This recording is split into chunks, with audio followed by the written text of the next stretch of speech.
It's estimated that 18% of veterans suffer from PTSD, and as a result, they have trouble integrating back into civilian life.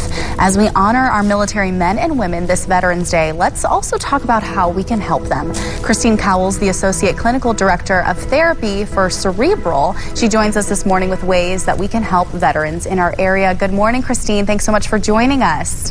Thank you for having me. This is an important topic. Well, on this Veterans Day, let's talk about PTSD. What is it? What are some of the signs that someone can look for? So PTSD is a trauma and stressor-related disorder. It can develop following having experienced or witnessed actual or threatened death, serious injury or violence. The difficulty with PTSD is it's different for everybody. So there's a lot of different symptoms that can arise, whether it's intrusive memories, flashbacks where you feel like you're transported back to the event, ongoing negative thoughts, negative mood, sleep disturbances are really common. Some people become hypervigilant and irritable, maybe engage in self-destructive behaviors. And symptoms of PTSD can be brought on by a sight, a sound, or a smell that reminds them of the traumatic event. So if an individual is either diagnosed or maybe recognizing some of the signs of PTSD, what are some ways to cope or to find a way forward? So the first thing I always tell my clients is educate yourself about the condition so that you better understand what's happening to you. The more you understand, the more you can feel in control. Secondly is to identify your triggers. If you know that a certain event or a certain place will cause PTSD symptoms, maybe avoid that or be prepared to cope. If a symptom sneaks up on you, do some grounding techniques. Slow your breathing, and this is going to sound really silly, but we do the 5, 4, 3, 2, 1 grounding technique, which is you look around and identify 5 things that you can see, 4 things you can hear, 3 things that you smell, 2 things that you feel, and 1 thing that you taste. That will bring your mind into the moment where you are safe and pull you out of the triggered event. So staying grounded is really important. Well, you talked about potentially avoiding spaces that might cause a trigger. Well, coming up, especially probably with the holiday season, there's going to be a lot of activity, a lot of festivals, a lot of large crowds, large gatherings. What does that look like, maybe using some of those coping skills that you had mentioned earlier to handle some of these larger events?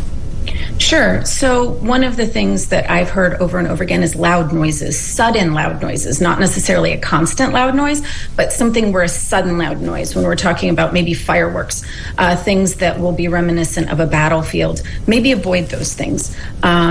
If you're going to be in a large crowd and you're unsure of what your reactions are going to be, take 2 cars so that you have an easy way to leave, or arrange ahead of time with the person you're going with that if something comes up and you're not feeling like you can cope through it, that you're able to leave. Having that permission, giving yourself permission to remove yourself, causes a more of a sense of control, and that's really important for those who are experiencing PTSD.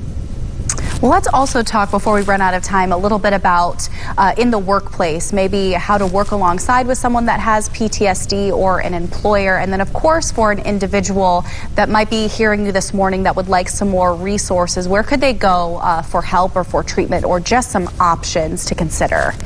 Sure. So veterans are great employees. They have a lot of really valuable experience. They have leadership skills, and so they're really valuable to pretty much any workplace. Where I would start is if you are in HR or if you are a hiring manager, ask the veteran what they need. They're the best expert on themselves, and they will be able to tell you, hey, I have a hard time being in huge crowds. Could I have a more quiet workplace? Those sorts of things. And so just being really upfront and honest and listening to what the veteran says they need will be key to success in the workplace. The other thing is for professional help. PTSD is not the common cold. It is a serious mental health condition, and it should be treated as such. You could start with your primary care doctor to get a referral to a mental health specialist. Make sure that you're asking the therapist or psychiatrist if they are well versed in PTSD and that they are able to help you with those issues. Support groups, online or in person, are also wonderful because it helps the person with PTSD to not feel so alone and to understand what they're going through is not abnormal, so that can help you work through it. The main thing is not to try to force these feelings down, because eventually they will come out. So it's really important to deal with them sooner rather than later.